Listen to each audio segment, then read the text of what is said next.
Hello दोस्तों, good morning. स्वागत है आप सबका शिव कृपा क्लासेज पर। दोस्तों, इस वीडियो में हम लोग एसएससी जीडी एग्जाम 2025 के आगे की सभी शिफ्टों में पूछे सकने वाले most important static GK, GS, miscellaneous और करंट अफेयर्स के प्रश्नों को सॉल्व करेंगे। दोस्तों, ये सारे क्वेश्चंस हमारे आपके एग्जाम में पूछे जा रहे हैं। प्रश्नों के सभी टॉपिक्स, प्रश्नों के लेवल व प्रश्नों के टेंस, इसके अलावा दोस्तों आपके प्रीवियस ईयर एग्जाम्स के प्रश्नों को पूरी तरह से एनालाइज करके बनाया गया एक मोस्ट इम्पॉर्टेंट वीडियो है। तो दोस्तों, आप लोग इन्हें कॉन्सेंट्रेट होकर सॉल्व करें। क्वेश्चंस कम सॉल्व होने पर पुनः प्रश्नों का रिवीजन करें, ताकि एसएससी जीडी एग्जाम 2025 में आप लोग स्टैटिक जीके, जीएस, मिसलेनियस और करंट अफेयर्स के टॉपिक से अच्छा स्कोर कर सकें। ध्यान रखें दोस्तों, जितने भी टॉपिक्स हमारे द्वारा कंप्लीट करवाए जा रहे हैं या फिर आपके पीडीएफ में पूरी तरह से कवर किया गया है, अगर इन सभी टॉपिक्स को आप लोग अच्छे से प्रिपेयर करके चलते हैं तो यकीन कीजिएगा दोस्तों, आप लोगों का स्कोर यहाँ से बेहतर रहेगा। तो चलिए दोस्तों, सीधे क्वेश्चंस की ओर चलते हैं हम लोग। पहला क्वेश्चन है हमारा, 1857 ईस्वी के विद्रोह का नेतृत्व लखनऊ से किसने किया था? करेक्ट आंसर होगा बेगम हजरत महल ने। जीके का पहला क्वेश्चन दोस्तों आपका किस टॉपिक से लगा हुआ है? 1857 ईस्वी की क्रांति को लेकर आया हुआ है, जो कि आपका दोस्तों सुपर टॉपिक है। बहुत सारे कंटेंट फैक्ट दोस्तों इस टॉपिक से निकलते हैं, जो कि आपके एग्जाम में कंटिन्यू पूछे आते हैं। तो पूरी तरह से कंप्लीट करके परफेक्ट सीट आपके सामने लगा दी गई है। अगर इस सीट को आप लोग अच्छे से प्रिपेयर करके चलते हैं तो इस टॉपिक से रिलेटेड कोई भी क्वेश्चन आपके एग्जाम में किसी भी फॉर्मेट, किसी भी टेंस से पूछे आते हैं, ना क्वेश्चन आपसे मिस होंगे और ना ही एग्जाम में आपको तुक्का लगाना पड़ेगा। तो चलिए दोस्तों, इस सुपर टॉपिक्स को हम लोग पूरी तरह से कंप्लीट करना शुरू करते हैं। क्वेश्चन था हमारा, 1857 ईस्वी के विद्रोह का नेतृत्व लखनऊ से किसने किया था? करेक्ट आंसर होगा बेगम हजरत महल ने। अब चलिए दोस्तों, इस सीट को थोड़ा सा अपने सामने करते हैं। देखिएगा, इंपॉर्टेंट पॉइंट्स के जरिए इस टॉपिक को ए टू जेड पूरी तरह से कंप्लीट किया गया है। पहला पॉइंट है हमारा, 29 मार्च 1857 ईस्वी को मंगल पांडे, आप जानते हैं इनका नाम इनके साथ जुड़ा हुआ है, नामक एक सैनिक ने बैरकपुर में गाय की चर्बी मिले कारतूसों को मुंह से काटने से स्पष्ट मना कर दिया। फलस्वरूप उन्हें गिरफ्तार कर 8 अप्रैल 1857 को फांसी दे दी गई। पूरी तरह से आप क्लियर रहेंगे दोस्तों। ध्यान दीजिएगा, जहाँ पे हम डेट मेंशन करके चलते हैं पूरी तरह से आप प्रिपेयर रहिए। क्वेश्चन कंटिन्यू बनते हैं दोस्तों, इसलिए हमारे द्वारा मेंशन कर दिया जाता है। अगला पॉइंट है आपका, मंगल पांडे का संबंध 34वीं नेटिव इन्फेंट्री यानी कि एनआई से था। डायरेक्टली आपके एग्जाम में क्वेश्चंस बनते हैं दोस्तों कि मंगल पांडे किस बटालियन के सिपाही थे? तो ये 34वीं बटालियन के सिपाही थे। आगे बढ़िएगा, 10 मई 1857 ये डेट आप लोग नहीं भूलेंगे कि दिन मेरठ लोकेशन जरूर ध्यान रखें कि पैदल टुकड़ी यानी कि 20 एनआई से 1857 ईस्वी की क्रांति की शुरुआत हुई। और 1857 ईस्वी की क्रांति के समय भारत के मुगल सम्राट बहादुर शाह जफर यानी कि बहादुर शाह द्वितीय थे। वो 1857 ईस्वी की क्रांति के समय भारत के गवर्नर जनरल लॉर्ड कैनिंग थे। ए टू जेड आपको पूरी तरह से कंप्लीट रखने हैं। आगे बढ़िएगा दोस्तों, अब 1857 ईस्वी की क्रांति से संबंधित दोस्तों इसके जितने भी नेतृत्वकर्ता थे पूरी तरह से आप लोग कंप्लीट करेंगे। क्वेश्चन आपके एग्जाम में कंटिन्यू पूछे आ रहे हैं। देखिएगा, पॉइंट हमारा 1857 ईस्वी की महान क्रांति के प्रमुख केंद्र और संबंधित नेतृत्वकर्ता। स्टार्ट करते हैं हम लोग। बात की जाए दोस्तों दिल्ली से, तो दिल्ली से 1857 ईस्वी के विद्रोह का नेतृत्व किसने किया था? बहादुर शाह जफर ने। बख्त खान ने सैन्य नेतृत्व किया था, ये भी आप लोग ध्यान रखेंगे। नेक्स्ट, कानपुर से बात की जाए दोस्तों, तो 1857 ईस्वी के विद्रोह का नेतृत्व नाना साहब ने किया था। तात्या टोपे ने यहाँ से सैन्य नेतृत्व किया था। आगे बढ़ेंगे, लखनऊ से बात की जाए दोस्तों, तो बेगम हजरत महल ने किया था। झांसी से रानी लक्ष्मीबाई ने किया था। इलाहाबाद से बात की जाए तो लियाकत अली ने किया था। जगदीशपुर से दोस्तों कुंवर सिंह ने किया था। बरेली से खान बहादुर खान ने किया था। फैजाबाद से दोस्तों मौलवी अहमदुल्ला ने किया था। और फतेहपुर से 1857 ईस्वी के विद्रोह का नेतृत्व अजीमुल्ला ने किया था। इस टॉपिक को आप लोग यहाँ तक पूरी तरह से कंप्लीट करके चलेंगे। आगे बढ़ेंगे तो दोस्तों, थोड़ा सा पीडीएफ के बारे में बात होगी, पुनः हम लोग अगले टॉपिक्स को पूरी तरह से कंप्लीट करेंगे। देखिएगा दोस्तों, एसएससी ऑल एग्जाम्स में आपका दोस्तों एसएससी जीडी का पीडीएफ पूरी तरह से कंप्लीट है। परफेक्ट पीडीएफ है आपके एक एग्जाम के लिए। कम से कम समय में दोस्तों इस पीडीएफ से आप लोग अच्छे से अच्छा स्कोर कर सकते हैं। पीडीएफ को इस फॉर्मेट में बनाया भी गया है कि आपको पढ़ने में भी अच्छा लगेगा और आपकी सारी चीज़ें कम से कम समय में पूरी तरह से क्लियर हो जाएंगी। रेलवे एग्जाम में बात की जाए दोस्तों, तो आपका आरपीएफ कांस्टेबल और एनटीपीसी व ग्रुप डी का भी पीडीएफ पूरी तरह से कंप्लीट कर दिया गया है। और ये सारे पीडीएफ दोस्तों अभ्यर्थियों को दिए जा रहे हैं। 100 रुपीज़ इसकी पेड फीस है। व्हाट्सअप नंबर आप लोगों के सामने, जहां पर आप जुड़कर पीडीएफ ले सकते हैं। चलिए दोस्तों, यहाँ पर थोड़ा सा हम लोग एसएससी जीडी के पीडीएफ को देख लेते हैं, पुनः हम लोग अगले टॉपिक्स को पूरी तरह से कंप्लीट करेंगे। देखिएगा दोस्तों, ये आपका एसएससी जीडी का पीडीएफ है, जो कि हमारे द्वारा पूरी तरह से कंप्लीट किया गया है। इस पीडीएफ को बनाने में दोस्तों आपके एसएससी जीडी के प्रीवियस ईयर एग्जाम्स के क्वेश्चंस को भी पूरी तरह से एनालाइज किया गया है व वहाँ से भी मोस्ट इम्पॉर्टेंट क्वेश्चंस को कलेक्ट किया गया है। इसके अलावा दोस्तों पीडीएफ बनाते समय आपके क्वेश्चंस के वेटेज को, उनके लेवल को व उनके ट्रेंड को पूरी तरह से ध्यान में रखा गया है। इस पीडीएफ में दोस्तों आपका साइंस का भी स्पेशल पीडीएफ आएगा, यानी कि फिजिक्स, केमिस्ट्री, बायो का पूरा आपका स्टैटिक जीके यानी कि हिस्ट्री, पॉलिटी, ज्योग्राफी, इकोनॉमिक्स, पूरा आपका मिसलेनियस यानी विविध का भी स्पेशल पीडीएफ आएगा और पूरा करंट अफेयर्स का भी स्पेशल पीडीएफ आएगा। मात्र 100 रुपीज़ दोस्तों इस पीडीएफ की पेड फीस रखी गई है। व्हाट्सअप नंबर इसमें पूरी तरह से ऐड किया गया है, जहां पर आप जुड़कर इस पीडीएफ को परचेज कर सकते हैं। वो हर टॉपिक्स दोस्तों आपके पाठ्यक्रम को पूरी तरह से प्रिपेयर करके इस पीडीएफ में ऐड किया गया है, जहां जहां से आपके एग्जाम्स में क्वेश्चंस बनने हैं। जो भी टॉपिक्स दोस्तों इस पीडीएफ में जहाँ पे उठाए गए हैं उनको वहीं पे पूरी तरह से कंप्लीट कर लिया गया है। इसके लिए कितने भी बुक से मटेरियल का कलेक्शन क्यों ना करना पड़े।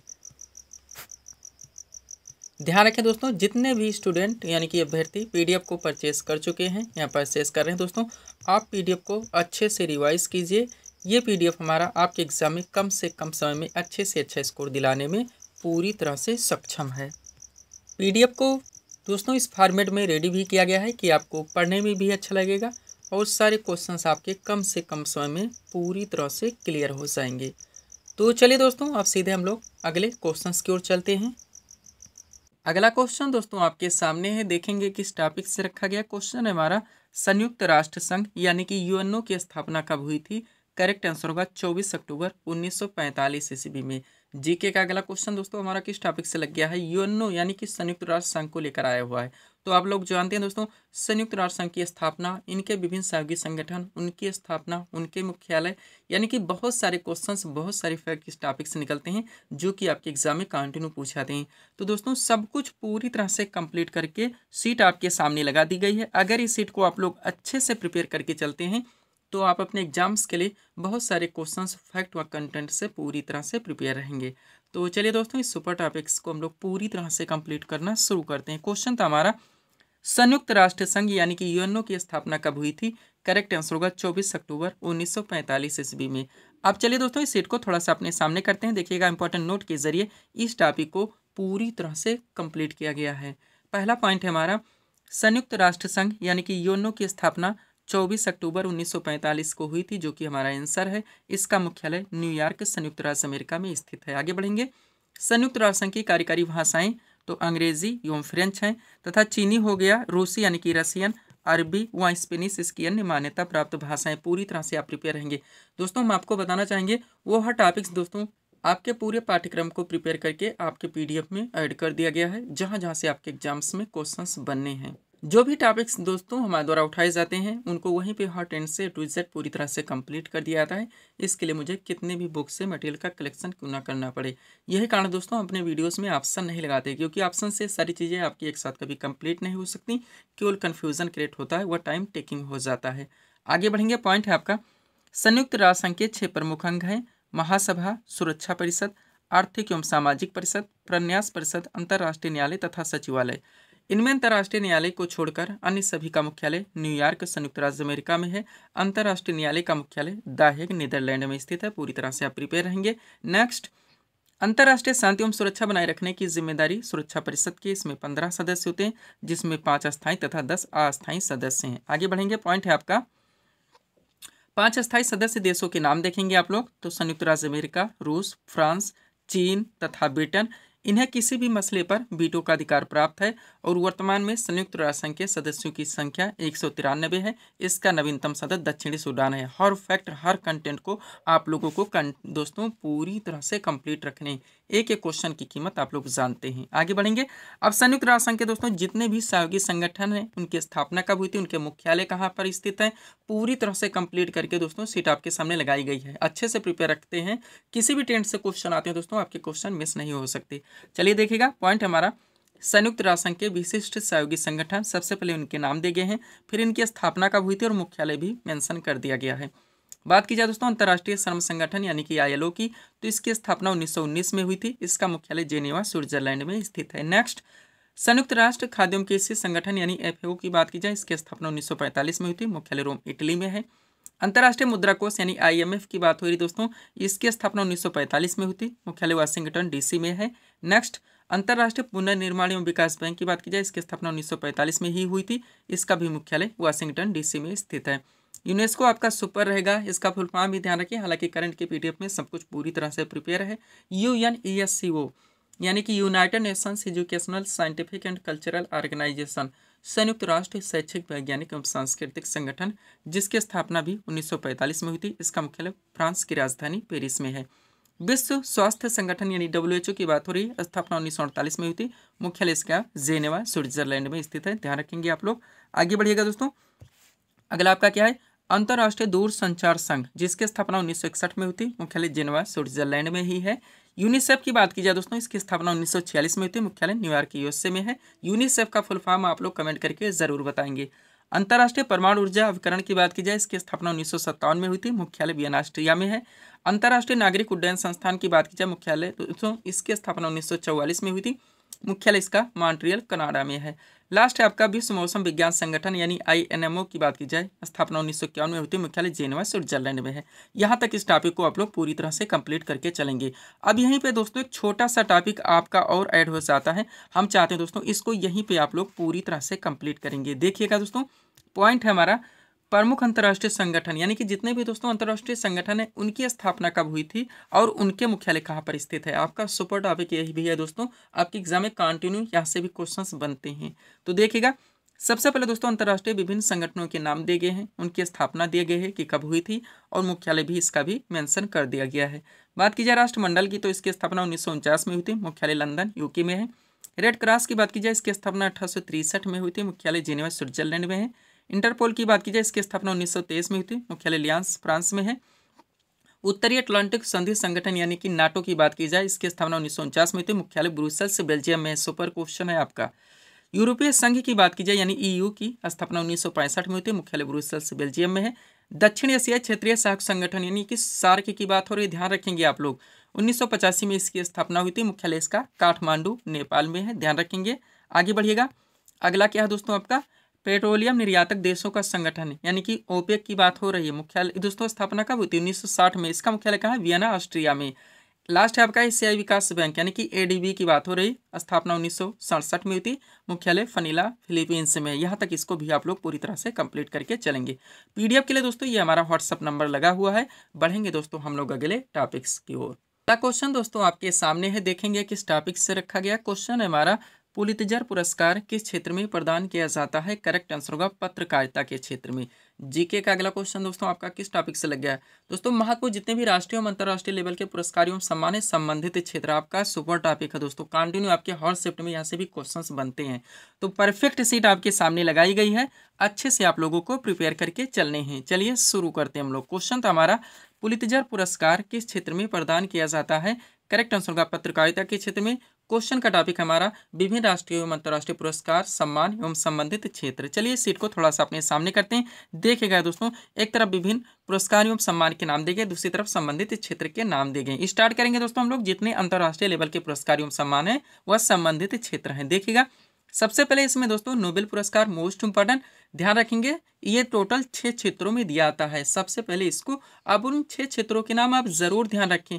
क्वेश्चन का ट्रेंड अगर चेंज कर दिया है, निम्न में से किस क्षेत्र में नोबेल पुरस्कार नहीं दिया जाता है, अगर ऐसे में आप 6 क्षेत्रों के नाम याद नहीं रखते तो आप क्वेश्चन सॉल्व नहीं कर सकते। तो इन क्षेत्रों के नाम हैं साहित्य, चिकित्सा, भौतिकी, रसायन, अर्थशास्त्र एवं शांति के क्षेत्र में। आगे बढ़िएगा, पुलित्जर पुरस्कार पत्रकारिता के क्षेत्र में दिया था, ऑस्कर पुरस्कार फिल्म के क्षेत्र में दिया था, कलिंग पुरस्कार विज्ञान के क्षेत्र में दिया था, बुकर पुरस्कार साहित्य के क्षेत्र में दिया था, ग्रैमी पुरस्कार दोस्तों ये संगीत के क्षेत्र में दिया जाता है, ध्यान रखेंगे आप लोग। आगे बढ़ते हैं, अगला है दोस्तों आपका रमन मैग्सेसे पुरस्कार, जो कि सरकारी सेवा हो गया, जन सेवा, पत्रकारिता, साहित्य तथा संचार, अंतर्राष्ट्रीय समझ के क्षेत्र में दिया जाता है, और महात्मा गांधी शांति पुरस्कार ये शांति के क्षेत्र में दिया जाता है। ये आपके दोस्तों अंतर्राष्ट्रीय लेवल के पुरस्कार एवं सम्मान संबंधित क्षेत्र थे जिनको आप लोगों ने कंप्लीट किए हैं। आगे बढ़ेंगे, अब राष्ट्रीय लेवल पे जितने भी पुरस्कार सम्मान व संबंधित क्षेत्र हैं हम लोग कंप्लीट करेंगे। देखिएगा एक तरफ इनके नाम दिए गए, दूसरी तरफ संबंधित क्षेत्र के नाम दिए गए हैं। स्टार्ट करेंगे दोस्तों भारत रत्न से, तो एक कला हो गया, साहित्य हो गया, विज्ञान हो गया, खेल के क्षेत्र में विशिष्ट सेवा तथा जन सेवा के लिए ये पुरस्कार दिया जाता है।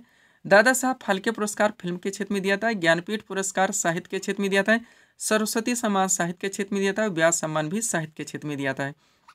कबीर पुरस्कार दोस्तों सामाजिक सद्भाव के क्षेत्र में दिया जाता है, और द्रोणाचार्य पुरस्कार ये खेल प्रशिक्षण के क्षेत्र में दिया जाता है, ध्यान रखेंगे आप लोग। आगे बढ़ते हैं, अगला आपका क्या दोस्तों, मेजर ध्यानचंद खेल रत्न पुरस्कार मोस्ट मार्क, जो कि खेल सराहनीय प्रदर्शन करने वाले खिलाड़ी को दिया जाता है। अर्जुन पुरस्कार खेल के क्षेत्र में दिया जाता है। शांति स्वरूप भटनागर पुरस्कार विज्ञान के क्षेत्र में दिया जाता है। धन्वंतरी पुरस्कार चिकित्सा के क्षेत्र में दिया जाता है। बोरलाग पुरस्कार ये कृषि की पैदावार में उल्लेखनीय योगदान के लिए दिया जाता है। चमेली देवी पुरस्कार पत्रकारिता के क्षेत्र में दिया जाता है। गोविंद वल्लभ पंत पुरस्कार दोस्तों ये सर्वश्रेष्ठ सांसद को दिया जाता है। यहाँ तक इस टॉपिक को आप लोगों को पूरी तरह से कंप्लीट करके चलने हैं। पीडीएफ के लिए दोस्तों ये हमारा व्हाट्सअप नंबर लगा हुआ है। बढ़ेंगे दोस्तों हम लोग अगले टॉपिक्स की ओर। अगला क्वेश्चन दोस्तों आपके सामने है, देखेंगे किस टॉपिक से रखा गया। क्वेश्चन है हमारा, आज़ाद हिंद फौज की स्थापना किसने और कब की थी। करेक्ट आंसर होगा रास बिहारी बोस ने 1942 ईस्वी में। जीके का अगला क्वेश्चन दोस्तों हमारा किस टॉपिक से लग गया है, महत्वपूर्ण सामाजिक एवं धार्मिक आंदोलन व समाज सुधारक। आपका सुपर टॉपिक कंटिन्यू आपके एग्जाम में क्वेश्चंस बनते हैं दोस्तों कि आर्य समाज की स्थापना किसने की थी, ब्रह्म समाज की स्थापना किसने की थी, सत्यशोधक समाज की स्थापना किसने की थी, रामकृष्ण मिशन की स्थापना किसने की थी। तो जितने भी हो सकते हैं संस्थापक के साथ साथ दोस्तों स्थापना वर्ष भी मेंशन करके परफेक्ट सीट आपके सामने लगाई गई है। अच्छे से आप लोगों को प्रिपेयर होके चलने हैं। चलिए शुरू करते हैं हम लोग। क्वेश्चन था हमारा, आज़ाद हिंद फौज की स्थापना किसने और कब की थी। करेक्ट आंसर होगा रास बिहारी बोस ने 1942 ईस्वी में। अब चले दोस्तों इस सीट को थोड़ा सा अपने सामने करते हैं। देखिएगा सबसे पहले इसमें एक तरफ विभिन्न संस्थाओं के नाम दिए गए हैं, उसके बाद दोस्तों स्थापना वर्ष भी डाल दिया गया है और संस्थापक भी पूरी तरह से मेंशन कर दिया गया है। स्टार्ट करते हैं हम लोग। बात की जाए दोस्तों एशियाटिक सोसाइटी की, तो इसकी स्थापना 1784 में की गई थी विलियम जोन्स के द्वारा। आत्मीय सभा की बात की जाए इसकी स्थापना 1815 में हुई थी राजा राम मोहन राय के द्वारा। वेदांत कॉलेज की स्थापना 1825 में हुई थी राजा राम मोहन राय के द्वारा। और ब्रह्म समाज की स्थापना भी 1828 में की गई थी राजा राम मोहन राय के द्वारा। ध्यान रखेंगे। आगे बढ़ेंगे। तत्वबोधिनी सभा की स्थापना 1839 में की गई थी देवेंद्रनाथ ठाकुर के द्वारा। इंडियन एसोसिएशन की स्थापना 1876 में की गई थी आनंद मोहन बोस और सुरेंद्रनाथ बनर्जी के द्वारा। व पूना सार्वजनिक सभा की स्थापना 1867 में हुई थी एमजी रानाडे के द्वारा। पूरी तरह से हर फैक्ट को आप लोगों को प्रिपेयर रखने, एक एक क्वेश्चन की कीमत आप लोग जानते हैं। आगे बढ़िएगा। प्रार्थना समाज की स्थापना 1867 में हुई थी आत्माराम पांडुरंग के द्वारा। आर्य समाज की स्थापना 1875 में की गई थी स्वामी दयानंद सरस्वती के द्वारा। और बेलूर मठ की स्थापना 1887 में ही हुई थी दोस्तों स्वामी विवेकानंद के द्वारा। रामकृष्ण मिशन की स्थापना 1897 में की गई थी स्वामी विवेकानंद के द्वारा। और सर्वेंट्स ऑफ इंडिया सोसाइटी की स्थापना 1905 में हुई थी गोपाल कृष्ण गोखले के द्वारा। आगे बढ़ेंगे। अभिनव भारत सोसाइटी की स्थापना 1904 में की गई थी बिनाक दामोदर सावरकर के द्वारा। मुस्लिम लीग की स्थापना 1906 में हुई थी आगा खान में सलीमुल्लाह खान के द्वारा। अनुशीलन समिति की स्थापना 1907 में की गई थी बारिंद्र घोष और भूपेंद्र दत्त के द्वारा। पूरी तरह से आप प्रिपेयर रहेंगे। आगे बढ़िएगा। अगला क्या है दोस्तों, विश्व भारती मोस्ट इंपॉर्टेंट, जिसकी स्थापना 1912 में की गई थी रविन्द्रनाथ ठाकुर के द्वारा। गदर पार्टी की स्थापना 1913 में हुई थी लाला हरदयाल के द्वारा। हिंदू महासभा की स्थापना 1915 में हुई थी मदन मोहन मालवीय के द्वारा। होम रूल लीग की स्थापना 1916 में की गई थी तिलक एवं एनी बेसेंट के द्वारा। नेक्स्ट, खिलाफत आंदोलन की स्थापना 1919 में हुई थी अली बंधु के द्वारा। स्वराज पार्टी की स्थापना 1923 में हुई थी मोतीलाल नेहरू एवं चित्तरंजन दास के द्वारा। राष्ट्रीय स्वयंसेवक संघ की स्थापना 1927 में की गई थी डॉक्टर हेडगेवार एवं बीएस मुंजे के द्वारा। और हिंदुस्तान सोशलिस्ट रिपब्लिकन आर्मी की स्थापना 1928 में की गई थी भगत सिंह एवं चंद्रशेखर आजाद के द्वारा। पूरी तरह से आप प्रिपेयर रहेंगे। आगे बढ़िएगा। खुदाई खिदमतगार मोस्ट मार्क, जिसकी स्थापना 1937 में की गई थी खान अब्दुल गफ्फार खां के द्वारा। फाड़ुआ ब्लॉक की स्थापना 1939 में की गई थी सुभाष चंद्र बोस के द्वारा। आज़ाद हिंद फौज की स्थापना 1942 में हुई थी रास बिहारी बोस के द्वारा। और आज़ाद हिंद सरकार की स्थापना 1943 में हुई थी सुभाष चंद्र बोस के द्वारा। यहाँ तक इस टॉपिक को आप लोग पूरी तरह से प्रिपेयर रखेंगे। पीडीएफ के लिए हमारा व्हाट्सअप नंबर लगा हुआ है। बढ़ेंगे दोस्तों हम लोग अगले टॉपिक्स की ओर। अगला क्वेश्चन दोस्तों आपके सामने है, देखेंगे किस टॉपिक से रखा गया। क्वेश्चन है हमारा, जैन धर्म के 24वें एवं अंतिम तीर्थंकर कौन थे। करेक्ट आंसर होगा महावीर स्वामी। देखिए दोस्तों क्वेश्चन को कैसे मेंशन किया गया है। जैन धर्म के 24वें एवं अंतिम, इसका अर्थ हुआ कि जैन धर्म में टोटल 24 तीर्थंकर हुए थे। आपका स्टैटिक जीके का सुपर टॉपिक, बहुत सारे क्वेश्चंस कंटेंट व फैक्ट बनते हैं दोस्तों जो कि आपके एग्जाम में भर भर के पूछे जाते हैं। परफेक्ट सीट सब कुछ कंप्लीट करके आपके सामने लगा दी गई है। अच्छे से आप लोगों को प्रिपेयर रखने हैं। चलिए शुरू करते हैं हम लोग। क्वेश्चन था हमारा, जैन धर्म के 24वें एवं अंतिम तीर्थंकर कौन थे। करेक्ट आंसर होगा महावीर स्वामी। अब चलिए दोस्तों इस सीट को थोड़ा सा अपने सामने करते हैं। देखिएगा इंपॉर्टेंट नोट के जरिए इस टॉपिक को पूरी तरह से कंप्लीट किया गया है। पहला पॉइंट है हमारा, जैन धर्म के प्रथम तीर्थंकर ऋषभदेव थे। इन्हें इस धर्म का संस्थापक भी माना जाता है। नेक्स्ट, जैन धर्म में कुल 24 तीर्थंकर हुए। महावीर स्वामी जैन धर्म के 24वें तीर्थंकर थे। इन्हें जैन धर्म का वास्तविक संस्थापक माना जाता है, ध्यान रखेंगे। नेक्स्ट, महावीर स्वामी का जन्म 540 ईसा पूर्व में कुंडग्राम वैशाली में हुआ था। इनके पिता का नाम सिद्धार्थ था, जो कि ज्ञात्रिक क्षत्रिय कुल के थे, और माता का नाम त्रिशला था, जो कि लिच्छवी शासक चेटक की बहन थी। नेक्स्ट, महावीर स्वामी के पत्नी का नाम यशोदा था। 30 वर्ष की आयु में, ध्यान रखेंगे आप लोग, महावीर स्वामी ने गृह त्याग किया। 42 वर्ष की अवस्था में जुरुम्भी ग्राम ऋषपालका नदी के किनारे 12 वर्ष की तपस्या के बाद इन्हें ज्ञान की प्राप्ति हुई, और महावीर स्वामी का महापरिनिर्वाण 468 ईसा पूर्व में दोस्तों पावापुरी में हुई। पूरी तरह से हर फैक्ट को आप लोगों को कंप्लीट रखने हैं। आगे बढ़िएगा। अगला पॉइंट है आपका, महावीर स्वामी ने 5 महाव्रतों के पालन का उपदेश दिया। 5 महाव्रत हैं, सत्य है, अहिंसा है, अस्तेय है, अपरिग्रह है एवं ब्रह्मचर्य है। इनमें शुरू के 4 महाव्रत दोस्तों जैन धर्म के 23वें तीर्थंकर पार्श्वनाथ के थे। अंतिम महाव्रत ब्रह्मचर्य महावीर स्वामी ने जोड़ा था। महावीर स्वामी ने अपने उपदेश प्राकृत भाषा में दिया। जरूर ध्यान रखें, जैन धर्म अनिश्वरवादी है। कालांतर में जैन धर्म 2 संप्रदायों श्वेतांबर एवं दिगंबर में बढ़ गया। श्वेतांबर समुदाय के अनुयायी श्वेत वस्त्र धारण करते थे, जबकि दिगंबर समुदाय के अनुयायी वस्त्रों का परित्याग करते थे। पूरी तरह से आप प्रिपेयर रहेंगे। अब आप जानते हैं दोस्तों, जैन धर्म में टोटल 2 महासंगीतियों का आयोजन हुआ था। क्रम से आप लोग कंप्लीट करेंगे। देखिएगा पॉइंट हमारा, जैन धर्म की महासंगीतियां। सबसे पहले संगीतियों के क्रम दिए गए हैं, समय दिया गया है, स्थल दिया गया है, अध्यक्षता किसके द्वारा की गई थी ये भी मेंशन कर दिया गया है। बात की जाए प्रथम जैन संगीति की, तो इसका आयोजन 322 ईसा पूर्व से 298 ईसा पूर्व में पाटलिपुत्र में दोस्तों स्थूलभद्र की अध्यक्षता में हुई थी। द्वितीय जैन संगीति का आयोजन 512 ईस्वी में वल्लभी में दोस्तों देव ऋषिगढ़ी या क्षमा श्रवण की अध्यक्षता में की गई थी। यहाँ तक आपको इस टॉपिक को पूरी तरह से कंप्लीट रखने हैं। पीडीएफ के लिए हमारा व्हाट्सअप नंबर है। बढ़ेंगे दोस्तों हम लोग अगले टॉपिक्स की ओर। अगला क्वेश्चन दोस्तों आपके सामने ही देखेंगे किस टॉपिक से रखा गया। क्वेश्चन है हमारा, महात्मा बुद्ध ने अपना प्रथम उपदेश कहाँ पर दिया था। करेक्ट आंसर होगा सारनाथ ऋषिपत्तनम में। जीके का अगला क्वेश्चन दोस्तों आपका किस टॉपिक से लग गया। बौद्ध धर्म आपकी स्टैटिक का सुपर टॉपिक है। बहुत सारे क्वेश्चंस फैक्ट व कंटेंट यहाँ से निकलते हैं जो कि आपके एग्जाम में भर भर के पूछे आते हैं। कंप्लीट सीट आपके सामने लगी हुई है। अच्छे से दोस्तों आप लोगों को प्रिपेयर होकर चलने हैं। चलिए शुरू करते हैं हम लोग। क्वेश्चन था हमारा, महात्मा बुद्ध ने अपना प्रथम उपदेश कहाँ पर दिया था। करेक्ट आंसर होगा सारनाथ ऋषिपत्तनम में। अब चलिए दोस्तों इस सीट को थोड़ा सा अपने सामने करते हैं। देखिएगा इंपॉर्टेंट नोट के जरिए इस टॉपिक को पूरी तरह से कंप्लीट किया गया है।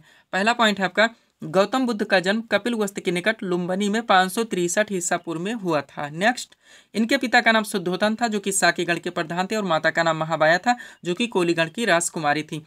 महात्मा बुद्ध की पत्नी का नाम यशोधरा और पुत्र का नाम राहुल था। नेक्स्ट, महात्मा बुद्ध ने 29 वर्ष की आयु में गृह त्याग किया, जिसे बौद्ध ग्रंथों में महाभिनिष्क्रमण के नाम से जाना जाता है। आगे बढ़ेंगे। महात्मा बुद्ध को ज्ञान की प्राप्ति 35 वर्ष की अवस्था में उरुवेला निरंजना नदी के किनारे हुई थी। महात्मा बुद्ध ने मल्ल गणराज्य की राजधानी कुशीनारा, जिसे वर्तमान कुशीनगर के नाम से जाना जाता है, में 483 ईसा पूर्व में 80 वर्ष की अवस्था में शरीर त्याग दिया, जिसे बौद्ध ग्रंथों में महापरिनिर्वाण कहा जाता है। पूरी तरह से आपको कंप्लीट रखने हैं। आगे बढ़िएगा। इसमें दोस्तों हम ये कहना चाहते हैं, इस वीडियो में दोस्तों आपके स्टैटिक के ज़्यादा टॉपिक ऐड किए गए हैं, इसलिए दोस्तों इसमें जनरल साइंस नहीं लगेगा। आपका करंट भी थोड़ा सा दोस्तों इसमें कंप्लीट करवाया जाएगा। आगे बढ़िएगा। पॉइंट है आपका, गौतम बुद्ध ने अपना प्रथम उपदेश सारनाथ ऋषिपत्तनम में दिया, जिसे बौद्ध ग्रंथों में धर्म चक्र परिवर्तन के नाम से जाना जाता है। नेक्स्ट, बौद्ध धर्म अनिश्वरवादी तथा अनात्मवादी है। बुद्ध हो गया, संघ हो गया एवं धम्म, ये 3 बौद्ध धर्म के त्रिरत्न है। पूरी तरह से ध्यान रखेंगे। बौद्ध ग्रंथों में आपका सुत्त पिटक हो गया, विनय पिटक तथा धम्म पिटक को सामूहिक रूप से दोस्तों त्रिपिटक कहा जाता है। तीनों पिटक के नाम भी जरूर ध्यान रखें। क्वेश्चन का ट्रेंड चेंज कर दिया है दोस्तों कि निम्न में से कौन सा त्रिपिटक का भाग नहीं, खंड नहीं है, अंग नहीं में। ऐसे में दोस्तों अगर आप तीनों पिटक के नाम याद नहीं रखते तो आप क्वेश्चन सॉल्व नहीं कर सकते। आगे बढ़ेंगे। त्रिपिटक की भाषा पाली है, जरूर ध्यान रखें। महात्मा बुद्ध ने अपने उपदेश पाली भाषा में दिए थे, ध्यान रखेंगे। आगे बढ़िएगा। अगला पॉइंट है दोस्तों आपका, कालांतर में कनिष्क के शासन काल में बौद्ध धर्म का विभाजन हीनयान तथा महायान 2 शाखाओं में हो गया। हीनयान शाखा के अनुयायियों ने गौतम बुद्ध के मूल उपदेशों को स्वीकार किया, जबकि महायान शाखा के अनुयायियों ने बुद्ध की मूर्ति पूजा का प्रचलन शुरू किया। ध्यान रखेंगे आप लोग। अब आप जानते हैं दोस्तों बौद्ध धर्म में टोटल 4 महासंगीतियों का आयोजन किया गया था। क्रम से आप लोग कंप्लीट करेंगे। देखिएगा पॉइंट हमारा, बौद्ध धर्म की महासंगीतियां। बात की जाए प्रथम बौद्ध संगीति का आयोजन दोस्तों तो 483 ईसा पूर्व में राजगृह में अजातशत्रु के शासनकाल में की गई थी। नेक्स्ट, द्वितीय बौद्ध संगीति का आयोजन 383 ईसा पूर्व में वैशाली में कालाशोक की शासनकाल में हुई थी। तृतीय दोस्तों बौद्ध संगीति का आयोजन 250 ईसा पूर्व में पाटलिपुत्र में अशोक के शासनकाल में की गई थी। और चतुर्थ बौद्ध संगीति का आयोजन 98 ईसा पूर्व में कुंडल वन में कंस के शासनकाल में की गई थी। पूरी तरह से आप कंप्लीट रखेंगे। अब चारों बौद्ध संगीतों का आयोजन किनकी अध्यक्षता में हुई थी, ये भी क्वेश्चन बनता है, तो इसको आप लोग भी पूरी तरह से कंप्लीट करेंगे। बात की जाए प्रथम बौद्ध संगीति का आयोजन तो महाकश्यप की अध्यक्षता में हुई थी। द्वितीय बौद्ध संगीति का आयोजन सर्वकामी सभ्यकामी की अध्यक्षता में हुई थी। तृतीय बौद्ध संगीति का आयोजन मोगलिपुत्तिस की अध्यक्षता में हुई थी और चतुर्थ बौद्ध संगीति का आयोजन दोस्तों वसुमित्र की अध्यक्षता में की गई थी। यहाँ तक इस टॉपिक को आप लोगों को पूरी तरह से कंप्लीट रखने हैं। पीडीएफ के लिए दोस्तों ये हमारा व्हाट्सअप नंबर है। बढ़ेंगे दोस्तों हम लोग अगले टॉपिक्स की ओर। अगला क्वेश्चन दोस्तों हमारे सामने है, देखेंगे किस टॉपिक से रखा गया। क्वेश्चन हमारा केंद्रीय औद्योगिक सुरक्षा बल यानी कि CISF की पहली महिला प्रमुख कौन बनी है। करेक्ट आंसर होगा नीना सिंह। अगला क्वेश्चन दोस्तों हमारा कहाँ से लगा हुआ है, रिसेंटली करंट अफेयर्स से। और रिसेंटली करंट अफेयर्स के दोस्तों मोस्ट क्वेश्चंस को कलेक्शन करके एक सीट आपके सामने लगाई गई। एक एक क्वेश्चन आपके एग्जाम के लिए पूरी तरह से सुपर हो सकते हैं। हर क्वेश्चंस को आप लोगों को अच्छे से प्रिपेयर रखने हैं। चलिए शुरू करते हैं हम लोग। क्वेश्चन था हमारा केंद्रीय औद्योगिक सुरक्षा बल यानी कि CISF की पहली महिला प्रमुख कौन बनी है। करेक्ट आंसर होगा नीना सिंह। अब चलिए दोस्तों इस सीट को थोड़ा सा अपने सामने करते हैं। देखिएगा रिसेंटली करंट अफेयर्स के मोस्ट क्वेश्चंस का कलेक्शन है हमारा। एक एक क्वेश्चन आपके एग्जाम के लिए पूरी तरह से सुपर हो सकते हैं। हर क्वेश्चंस को आप लोगों को कॉन्सेंट्रेट होकर सॉल्व करने हैं। चलिए शुरू करते हैं हम लोग।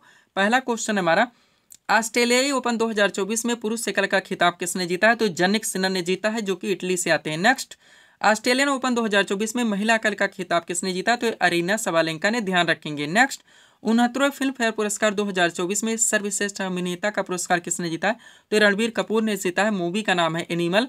और 69वें फिल्म फेयर पुरस्कार 2024 में सर्वश्रेष्ठ अभिनेत्री का पुरस्कार किसने जीता। तो ये आलिया भट्ट ने जीता है। मूवी का नाम है राकी और रानी की प्रेम कहानी। नेक्स्ट वर्ष 2024 में कितने लोगों को कीर्ति चक्र प्रदान किया जाएगा। 6 लोगों को। और वर्ष 2024 के लिए प्रथम सेना कमांडर सम्मेलन कहाँ आयोजित किया गया है। तो ये नई दिल्ली में किया गया है। एक क्वेश्चन आपके एग्जाम के लिए पूरी तरह से दोस्तों सुपर है। हर क्वेश्चन को आप लोगों को अच्छे से प्रिपेयर रखने हैं। नेक्स्ट 10 दिवसीय गगन शक्ति 2024 जो कि एक मेगा अभ्यास है, पूछा जा रहा है किसके द्वारा शुरू किया गया। तो भारतीय वायुसेना के द्वारा। नेक्स्ट यूथ बॉक्सिंग विश्व कप 2024 की पदक तालिका में भारत किस स्थान पर है। दूसरे स्थान पर। और उत्तर प्रदेश सरकार के द्वारा उत्तर प्रदेश गौरव सम्मान 2024 से किसे सम्मानित किया गया। तो टोटल 2 लोगों को, एक है डॉक्टर रितु करिधल, एक है नवीन तिवारी। नेक्स्ट असम के सर्वोच्च नागरिक पुरस्कार नाम क्या है। असम वैभव सम्मान 2023 से किसे सम्मानित किया गया है। तो रंजन गोगोई को, जो कि भारत के 46वें मुख्य न्यायाधीश रह चुके हैं। नेक्स्ट अंतर्राष्ट्रीय शिक्षा दिवस 2024 किस तिथि को मनाया गया। 24 जनवरी को। और सुभाष चंद्र बोस आपदा प्रबंधन पुरस्कार 2024 किसे प्रदान किया गया। तो 60 पैरासूट फील्ड हॉस्पिटल को किया गया, जो कि उत्तर प्रदेश में स्थित है। नेक्स्ट किस राज्य के हनुमानगढ़ी बेसन के लड्डू को GI टैग मिला है। तो उत्तर प्रदेश का प्रोडक्ट है, ध्यान रखेंगे आप लोग। आगे बढ़ते हैं। अगला क्वेश्चन है दोस्तों आपका राष्ट्रीय स्टार्टअप दिवस 2024 हाल ही में कब मनाया गया। तो 16 जनवरी को। नेक्स्ट राष्ट्रीय प्रौद्योगिकी दिवस 2024 हाल ही में कब मनाया गया। 11 मई को। और 7वीं बार संतोष ट्रॉफी 2023-24 का खिताब किसने जीता है। सर्विसेज ने। मोहम्मद मुस्तफ़ा किस देश के नए प्रधानमंत्री बने हैं। फिलिस्तीन के। आज़ादी के बाद समान नागरिक संहिता यानी UCC अधिनियम लागू करने वाला भारत का पहला राज्य कौन सा बना। उत्तराखंड है, ध्यान रखेंगे। विश्व किडनी दिवस 2024 का मनाया गया 14 मार्च को। विश्व कैंसर दिवस 2024 का मनाया गया है, तो 4 फरवरी को मनाया गया, ध्यान रखेंगे आप लोग। आगे बढ़ते हैं। अगला क्वेश्चन है दोस्तों आपका केंद्रीय औद्योगिक सुरक्षा बल यानी कि CISF की पहली महिला प्रमुख कौन बनी। और नीना सिंह है। और कहा कि सोमपेन जनजाति ने पहली बार मतदान में भाग लिया। तो ग्रेट नोकोबार की। अगला पुरानी पेंशन योजना यानी कि OPS लागू करने वाला पूर्वोत्तर का पहला राज्य कौन सा बना। सिक्किम है। और प्रतिष्ठित महाराष्ट्र गौरव पुरस्कार 2024 से किसे सम्मानित किया गया है। डॉक्टर उमा रेले को। नेक्स्ट किस राज्य में शिग्मोत्सव 2024 मनाया गया। तो गोवा में। और पुलिस अनुसंधान व विकास ब्यूरो के नए महानिदेशक कौन बने। और राजीव शर्मा है।